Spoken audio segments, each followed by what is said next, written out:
राधे राधे, हरे कृष्णा। कैसे हो आप सभी लोग? आशा करती हूँ आप सभी मंगल में होगे, स्वस्थ होगे, अच्छे होगे। बड़े सारे लोगों के प्रश्न होते हैं कि दीदी आखिर श्री धाम वृंदावन में स्थित बांके बिहारी जी की इत्र मालिश क्यों होती है? उनकी चौखट की भी इत्र मालिश होती है। इसके पीछे क्या कथा है? कृपया करके हमें अवगत अवश्य कराइए। जैसे कि साल में एक बार बांके बिहारी जी बांसुरी धारण करते हैं, उसके पीछे भी एक कथा है। जैसे कि साल में एक बार बांके बिहारी जी की मंगला आरती होती है, सुबह सुबह भोरम में आरती होती है, उसके पीछे भी एक कथा है। ठीक इसी प्रकार से बिहारी जी की इत्र मालिश क्यों होती है और ये इतनी कंपलसरी क्यों है? बड़े सारे लोगों की वीडियो आप लोगों ने देखी होगी जो लोग बताते हैं कि सर्दियों में इस इत्र की मालिश करो, गर्मियों में इस इत्र की मालिश करो।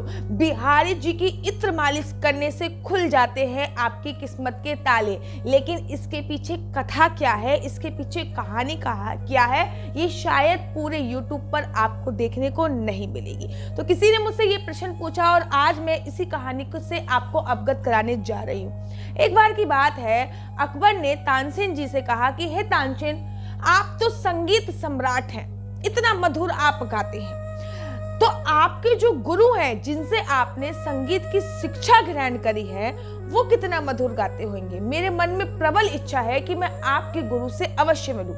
तानसेन जी ने कहा कि महाराज, अगर आप मेरे गुरु से मिलना चाहते हैं तो आपको श्रीधाम वृंदावन जाना होगा, क्योंकि मेरे जो गुरु हैं वो श्रीधाम वृंदावन छोड़ के कहीं नहीं आते हैं। अकबर जी ने तानसेन जी की बात मानी और श्रीधाम वृंदावन अपनी टोली के साथ चल दी।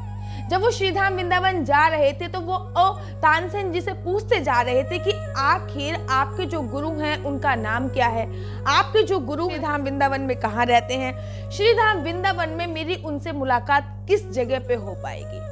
तानसेन जी बताते जा रहे थे कि मेरे जो गुरु हैं उनका नाम श्री हरिदास है, वो श्रीधाम वृंदावन में निधि वन में रहते हैं और वहीं पर वो ठाकुर जी की सेवा अर्चना वंदना करते हैं।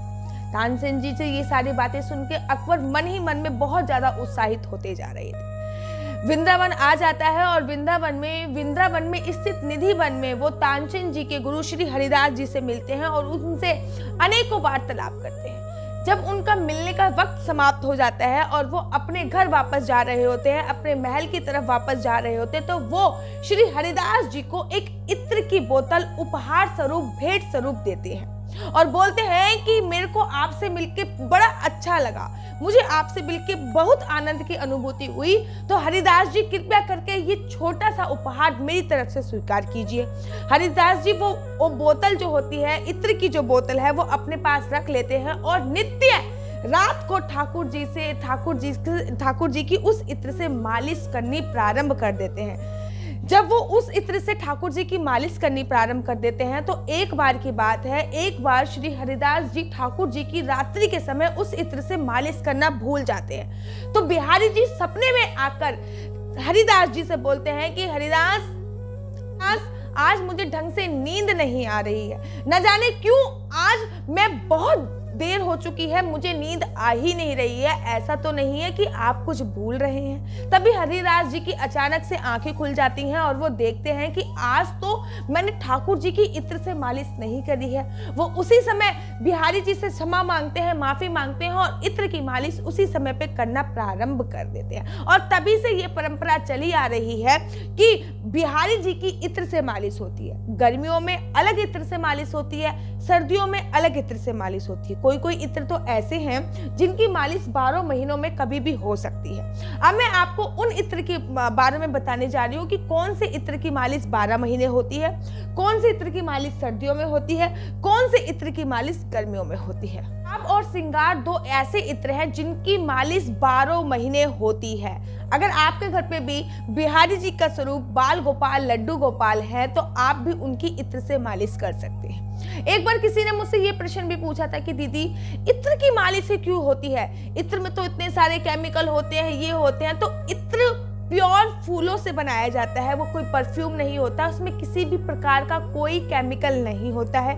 इत्र की मालिश गर्मियों में शीतलता प्रदान करती है और सर्दियों में गर्माहट प्रदान करती है। तो गुलाब और गुलाब का और श्रृंगार का इत्र ऐसा है जिसकी मालिश 12 महीने होती है। साथ ही के साथ चंदन के इत्र की मालिश गर्मियों में अवश्य की जाती है। चंदन के इत्र की मालिश ठीक इसी प्रकार से की जाती है। ठीक इसी प्रकार से सर्दियों में हीना के इत्र की, केसर की, कदम की इत्र की मालिश सर्दियों में भी की जाती है। अगर आपके घर में भी बाल गोपाल, लड्डू गोपाल है तो आपको भी उनकी इत्र की मालिश करनी चाहिए। इत्र की मालिश करने से पूर्व आपको कुछ बातों का अवश्य ध्यान रखना चाहिए, जैसे कि आपके नाखून जो हैं, जैसे कि आपने मेरे नाखून देखे होंगे, आपके नाखून किसी भी प्रकार से बड़े नहीं होने चाहिए, क्योंकि ऐसा मन में भाव होता है। जो भी गोस्वामी जी ठाकुर जी की इत्र की मालिश करते हैं उनके नाखून बिल्कुल भी बड़े नहीं होते, क्योंकि ठाकुर जी का जो शरीर है वो कोमल है, कहीं उनको हमारे नाखून से खरोच ना लग जाए, इसलिए आपके नाखून बिल्कुल भी बड़े नहीं होने चाहिए।